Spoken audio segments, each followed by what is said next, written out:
To Gary's Glorious Golden Nuggets. This is episode 0026. So happy to have you here. Today, we have Angel Ribo. He's known as the CEO Confidant. This gentleman has an international clientele. He's also an international TV host when you think about all that he does. He's on several talk shows where he's actually interviewing people. This gentleman is a philanthropist. He has a great sense of social responsibility. He's been an entrepreneur for years and years, and now we have the opportunity to hear from Angel. So let me welcome you, Angel. Thank you. Thank you very much for having me, Gary. It's a pleasure. It's an honor. And obviously, thank you, everybody who's listening to us today. Yes. Thank you, folks. We really appreciate you being here. I'm going to start right off, Angel. Totally. What do you wish you had known before you became an entrepreneur? To take action faster than I did. Oh my God. You know, I was so confused. It's a great question. I still remember, I will never remember, obviously. I will never forget, the first day as an entrepreneur, right? I mean, I was extremely blessed. I had a great jobs, and my company was kind enough even to put the severance package in place. And I had this outplacement company helping me in case I wanted to have another job. They already knew I wanted to become an entrepreneur. But hey, I mean, so much support and so many things, to be honest. Sometimes I think it was just counterproductive, you know, because I was always like, okay, so I have all those resources and then I have all these different options. I've done so many things and I have this route that I could go. I have this route that could provide this service, this other service. And yet, literally, I wish I had taken just one route and started like hitting hard in that direction. Definitely. That's definitely the thing that when I think back, I would have liked to know and change. And that's probably why I came out with this mantra, which is the main mantra for me and for my clients, which is taking perfect action now. Taking perfect action now. That's my main mantra. It's like, regardless of the path that you take, it's by taking it that you learn, you make mistakes, and you course correct, and you course correct, and you make mistakes and you course correct. Keep going, keep going, keep going. You know, all the things will show up while you do it. It's not that you have to be insane. It's not that you have to be blind. Obviously, you have to be listening and you have to be analyzing what's going on around you. But, you know, it's like, I remember having this conversation with the director for the accelerator of the Babson College in Boston, in the Boston area. Probably you know, guys, that Babson is the #1 consistently. They deliver the #1 entrepreneurial degree in the country, if not in the world, consistently. And she was telling me right now, and that was 5 years ago, right now, in order to make a startup disruptive, we only need $10,000, $15,000. 5 years ago, we needed $200,000, $300,000. That's why the faster you go to the market, the faster you will see what you have to do to provide a better service to your audience. So, oh my God, I wish I had known that in 2016. Thank you for asking, Gary. You know, I love that because I've always lived by the mantra myself that says, anything worth doing is worth doing poorly in the beginning. You know, just keep going on it. Absolutely. And you know, you and I probably believe that there's no really such thing as failure. There's success, but there's learning experiences along the way. And there's times when your goal is not met. So when you've had those moments where the outcome wasn't what you expected it to be, what was the greatest one of those in your opinion? And what did you learn from it? Actually, probably it was when out of the blue and through a personal connection, a company, an entertainment company from Spain came to me or called me and say, hey, we are the owners of such a TV network. We are in Spain. We're going to fly to Los Angeles in a couple of weeks. We would like you to be there because we would like to make you an offer. We would like you to help us develop their business. I had no idea, absolutely no idea about their entertainment business, nothing. But I said, I mean, they were friends of friends, and I had seen them, I think, once in Latin America, but they really didn't know much about their business. But anyway, there I go to Los Angeles, I meet with them, and they say, so that's what we would like to do. But you know what? We cannot pay you as much as the other clients are going to pay you. So I said, well, okay. So, you know, all right, let's see what is in here for me. And you know, when your gut feel is telling you, Angel, there's something here, you don't know what it is, but I think that you should consider this. And really, inside of me, this voice that came to me saying, You have to do this. You don't know anything, but let's keep moving forward. And I was already there. I had nothing else to do for a week. So I said, okay, I'll surrender to the unknown. Let me put it this way, Gary. And and then they go, well, Angel, you know what? Part of your responsibility, if you take this, if you accept our offer, it's going to be that you're going to be sitting on this chair just for a test, and you start interviewing people. I said, what? Yeah, you start interviewing people, and you know, but I don't know anything about these people, nothing. But don't worry, you know, we are here in this, you know, conference, and there's thousands of people. We'll bring you only like, I don't know, maybe 30, 40, 50 in the next 5, 6 days. And we will probably not have time to tell you who they are, but it doesn't matter. You know, we'll sit them down here with you, and we know you're a smart guy. I mean, as much as I like challenges, Gary, you know, I mean, I don't know anything about what this person does, right? And I have no idea of the subject matter. I mean, I have, you know, like really in an uncomfortable place, but let's say, why not? Why not? Why not? Okay, so I started interviewing the first person ever. I will never forget the name of this guy. Very famous guy in the US. His name is Stephen Halpern. He was the first guy developing spiritual music in the country. Everybody knows this guy, right? He was kind enough to be extremely gentle with me. So, but you know what? I started like asking him questions, and I was just so concentrated, so focused on him, that I started asking one question after another. And the only thing I knew is that I didn't want to deceive the audience. So I tried just to make sure that what would the audience ask if they were me? What would they want to know? And you know, we came and going. And at the end of the conversation, Stephen, he might even remember this. This is funny. I am speaking about him today. He said, wow, you did a great interview. Thank you so much. I said, what? Oh, okay. Thank you. Thank you very much. Obviously, I would never say, you know, I never recognized to him, right? Like acknowledge that it was my first ever. And the number 5 or 6 was this celebrity from Hollywood, the Michelle Rodriguez, you know, the actress from, you know, the Fast and Furious saga of movies, and you name it. I mean, but guess what? All this, like, you know, discomfort for these many days eventually put me in a place where I said, oh my God, this is that I'm developing that I didn't know that I had. I didn't know that by being previously spokesperson for large corporations of America in other places in the world had helped me. Oh my God, I am at the other side. I'm becoming the host instead of the guest. There is something here. There is some, you know, there is value. Why? Because I realized that I can make available to the normal citizen the greatness of my interviewee. And this is priceless. This is priceless. So this is probably one of the stories that I think that I wanted to share after your question, Gary. I will tell you, Angel, what I love the most is if the audience is sitting here and they haven't been pelted by your golden nuggets, they're not listening. I mean, it's just one after another. It's like a machine gun going off. Boom, boom, boom. Thank you. Thank you. I love it. So what advice would you give somebody who's saying, okay, I want to be an entrepreneur, but what do you suggest? What would you say to them? Yes, you know, I think that we live in a very important moment in history. Obviously, it's now March 2021. In the upcoming weeks or months, this will be, this interview will be published.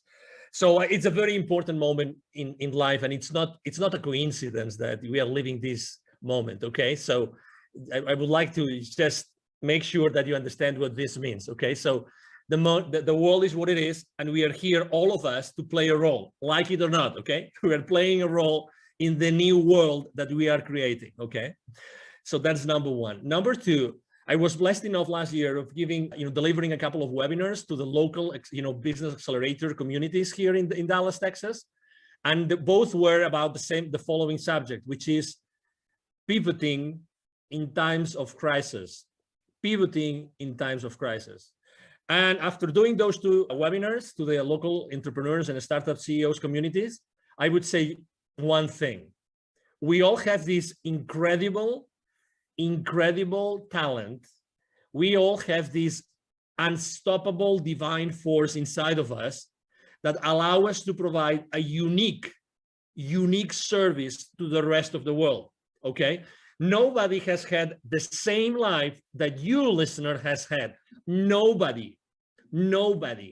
So you are unique. So even if you think, oh, there's going to be so many other coaches, so many other, consultants, so many other people making the same product, not a chance. That's not true. Nobody is able to provide the value, the wisdom, the teachings that you bring to the world just because you have had your own life and you have had your own experiences.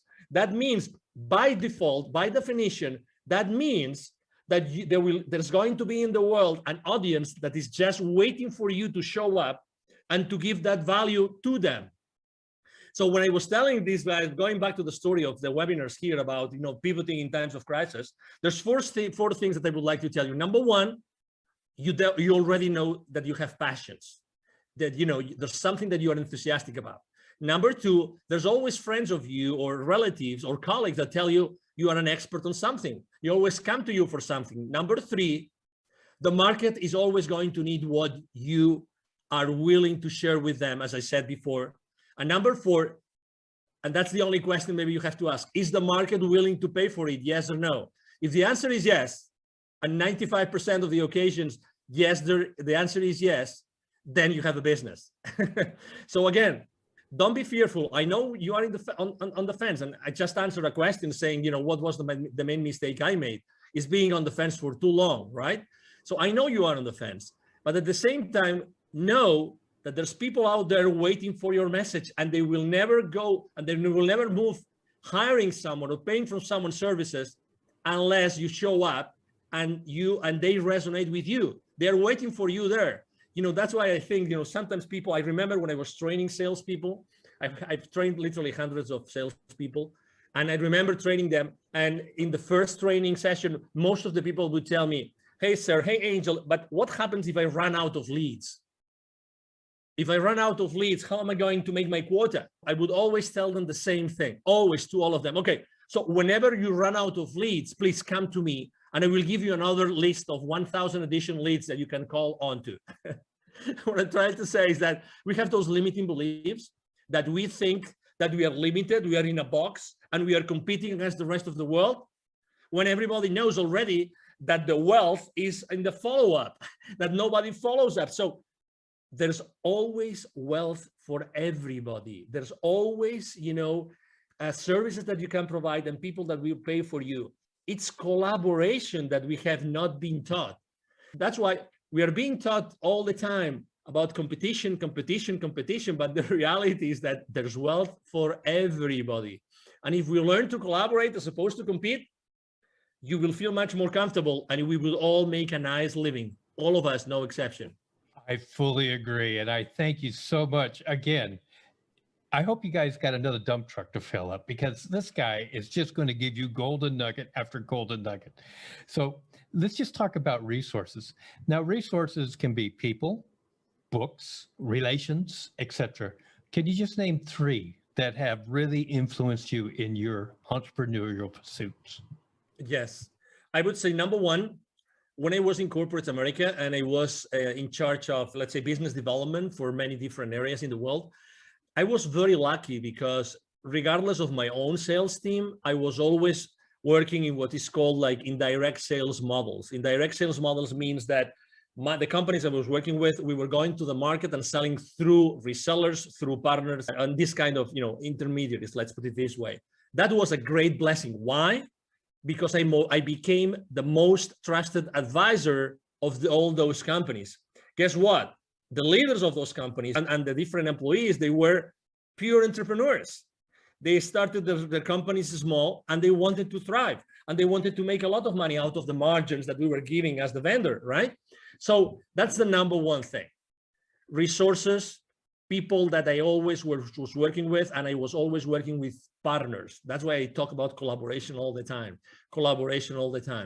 So number one, resource, partnerships, collaborators, resellers, distributors, you name it. Look for something, someone, companies, people that can go to the market, help you go to the market. That's number one. Number two, speaking about books, I'm not going to be very, let's say, very conventional with my answer about books, because I would say that probably the books that have influenced me the most have been more spiritual books than business books. But had I not read this book, and I'm going to mention just one of them, I would have never done what I have done, and I would have never moved from Europe. And it's a book it's a fiction book. It's the history, or excuse me, the story about a series of scrolls and revelations from the Amazonian, forest in Peru. The book is called The Celestine Prophecy by James Redfield. Had I not read that book, which was like, of course, I knew that already, but I would never say this aloud. I would be embarrassed of sharing this with anybody, but I was reading the book and every single page was like, oh my God, yes. Oh my God, yes. I never was able to formulate it properly. I was never able to say, oh yes, this is like this. Exactly. So, and why is this book so important? It was so important for me because that's the book that when I finished reading it, I said, I have to go from Europe. I'm originally from Barcelona. I was living in the UK at that time. I said, I have to move from Europe to the Americas. I don't know why nor how. It doesn't matter. I'm going to go back to London and I'm going to ask my managers, my supervisors, hey, I would like you to relocate me to Latin America to work. I don't know why, I just want to go, right? And they told me, no, you're crazy. Why would you go from this, amazing job in this amazing country, making so much money, to a third world country? You are insane. But anyway, I took my chances and I did it, and I'm glad I did it. And that's the second resource, right? And the third resource, it was going to an event. And I go to a lot of events, but this event really changed me. And although I burned my feet and that event, and now I'm giving you a clue that what event I went, and and nobody burns their feet, only the ones who are not engaged. And I was one of them. Okay, I don't mind saying it and sharing it with the world. I went to a Tony Robbins event and I burned my BLOODY feet. Okay. So, but guess what? I think that was part of the experience, and obviously it was meant to happen, right? I remember there was so many, you're talking about nuggets. Tony Robbins, obviously, he's, as you know, he's been the coach for the most influential people in the planet. Okay. So what he knows, probably only a handful of people know in the planet. Okay. So he was just sharing so many ideas, and the idea for the first time, the idea of, if you want to be really wealthy, that's going to be proportionate to the number of people that you help. And I had never, it seems obvious, right? It seems evident, right? But I had never thought about this in that way, that it's all proportional. So start thinking about how can you do something, provide a service or a product that you are going to be able to scale afterwards, right? Because it's going to be the amount of people that you serve, what's going to define the rest of your, let's say, wealth life. Those three resources, collaboration with partners, this specific book, and going to this specific event, those were three amazing resources that they made Angel Ribo the CEO Confidant that I am today. Well, I'm glad that you hit those resources. And I must admit that in my life, two of those have been experiences for myself without the burnt feet. but let's just move on here. There's a lot of myths about being an entrepreneur.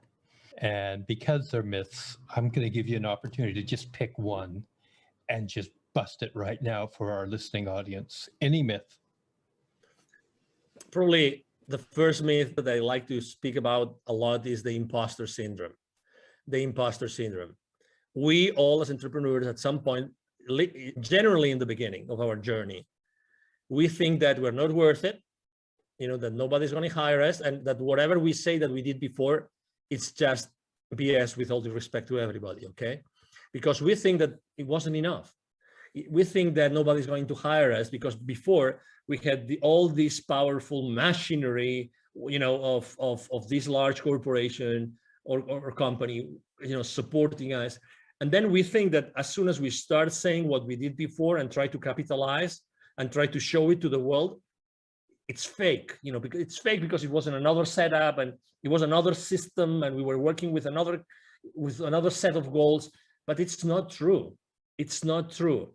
Again, we are, as I said before, we have treasured inside of us a series of experiences, knowledge, wisdom, which is not comparable with anybody else.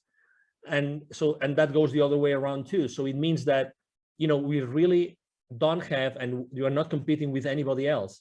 So when we have this syndrome that, we think that what we are saying, even though, deep inside of us, we know it's true, we still have this feeling, and we say it like with our, mouth, like semi-shut, you know what I mean? When I read the other day a great quote, I used it for my motivational quotes on social media. I write books to know what I know. I write books to know what I know.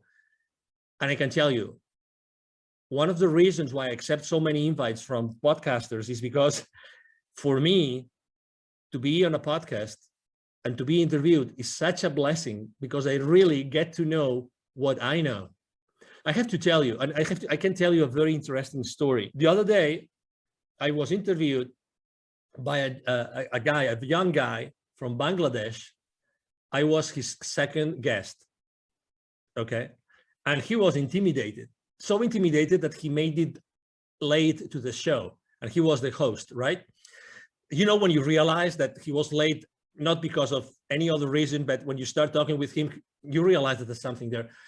And I spent literally like the first 5-10 minutes just praising him, just telling him how brave he was, how courageous he was, that I had been in his website and everything. And he was suddenly, I saw him growing.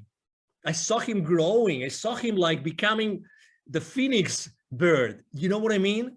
This young man, I was his second, and he started asking me questions. And the questions he was asking me were so naive. But you would say, okay, they were naive, so they were not rich. No, because it's not such a thing as a naive question. I phrase it like this, so you realize you know what I mean. But he forced me to answer questions in a way that nobody else had ever forced me to answer. So out of his spontaneity or his, being genuine and naive, actually, we eventually had an incredible interview. I really thank him so much. And obviously I offer my help to him. He's in Bangladesh and he's a very young guy. You never know where the diamonds are going to be buried. You never know that. Never, ever. So it's very human. Going back to the original question, it's very human to have the imposter syndrome. But hey, show up, step up, expose yourself. That's the best recipe I can give you to bust the imposter syndrome that we all as entrepreneurs go through. Show up. Don't be afraid. And if you cannot answer a question, it doesn't matter. Be genuine and say, hey, I haven't got the finest idea of how to answer this question. I will have to think about it. Just that. And it's you. And there's going to be people that are going to say, this guy was strong enough, and he was authentic enough and humble enough to acknowledge that, or he or she obviously wasn't able to answer that question. And that's part of who you are. And again, I'm sure that for the next interview, you will be able to answer this question and many others, because you probably will have done some homework, but I really like this, like as to be busted, because we all go through it. It's a limiting belief, and it's so not true. So not true, Gary. I really appreciate that. And one thing that I know from our brief interactions with each other, you are a master at building other people. You are a master at helping to establish confidence in what people have to offer. So I really appreciate that aspect of you from my point of view. Now, I'm going to change up a little bit, because I'm not going to ask the next question I normally ask. We talked about social responsibility. I'd like you to talk about your point on social responsibility as an entrepreneur. Yeah, there was a time in my life in which I said, if not me, who? And you will understand why. If not me, who? I had this question inside of me, if not me, who? When I was in Latin America, I lived in Latin America for 10 years, and I was working with Latin America for 15 years. And I was going there so often. I was always dealing with, we were doing consultative selling to large corporations present with their subsidiaries in Latin America. And every time I was going to see their plants, the manufacturing plants, they would typically be in the outskirts of big cities, suburbs, rural areas sometimes. Every time I would go to those places to meet with the CEO levels, to close some deals, every single time outside those plants, there would be a lot of poverty because that's where poor people live. They live in the outskirts of the cities. And every time I would go to those places with my rental car, they would ask me, hey, senor, would you like to buy some gum from me, some candy, a bottle of water? Can we keep your car safe while you are inside? So I was always interacting with kids, always was interacting with kids. And it reached some point before leaving, and actually that was one of the reasons why I left corporate America, in which one day I had this incredible experience in which I saw very clearly that I had this connection, this continuous, possibility to talk to the top guys in the continent, and at the same time being able to see so much poverty. And I saw very clearly, if I'm not the one connecting those two dots, who's going to do it? Who is more? Who can show more, like experience reaching out to the top and being able to deliver to the bottom through my entrepreneurial career? And I can teach entrepreneurship to these kids in need in Latin America. That was the aha moment. That was, and again, it came very, it was an impactful moment in my life, but I was, one of the saddest things in life is that we become, how is that, too familiar with the misery. We become too familiar with problems that we don't pay attention to. And the more they show up, the more insensitive we become. We become insensitive to people that are really in depth, in deep problems. And let me tell you an example. Just in Latin America, there's 170 million kids in 2012, according to UNICEF.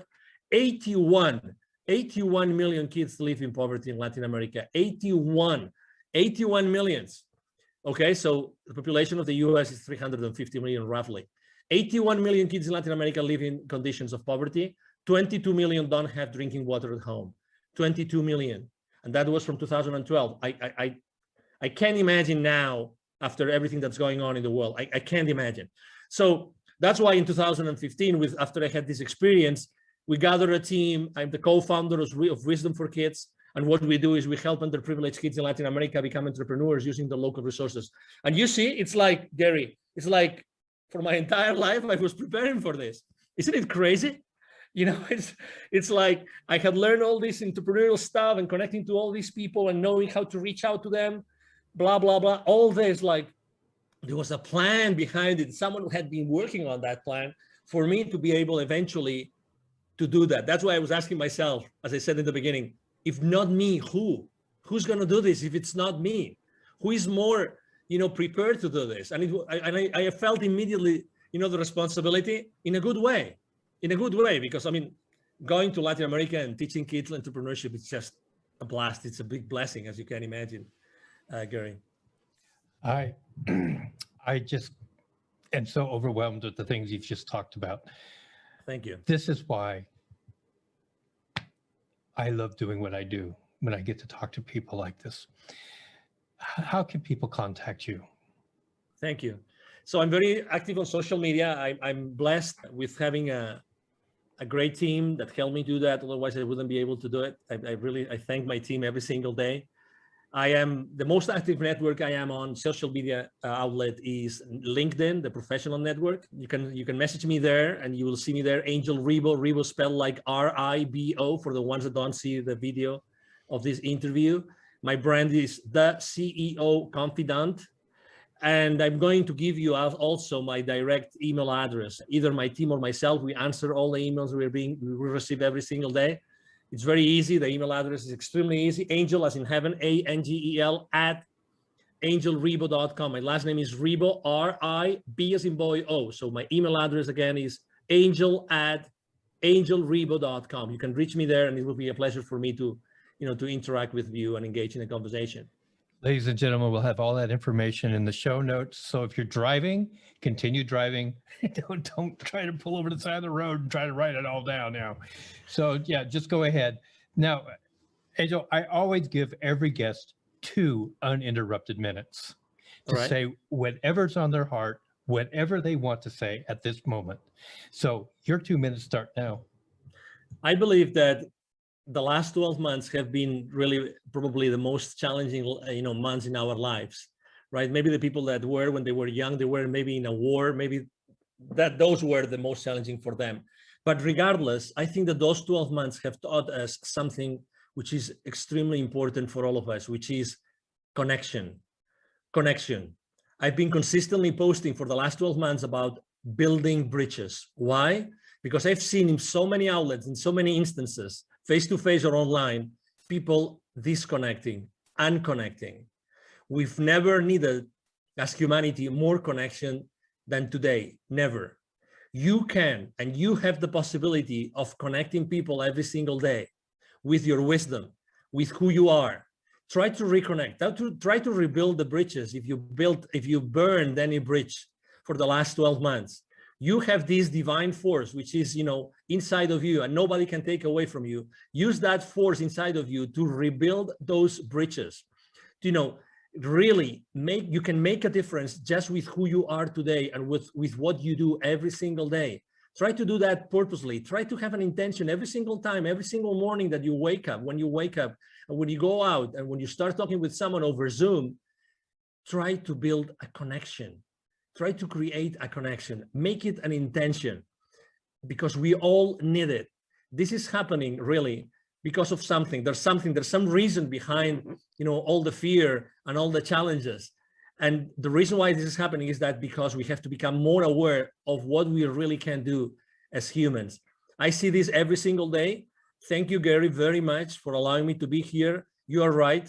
When I work with someone, I really make sure that they understand their own potential.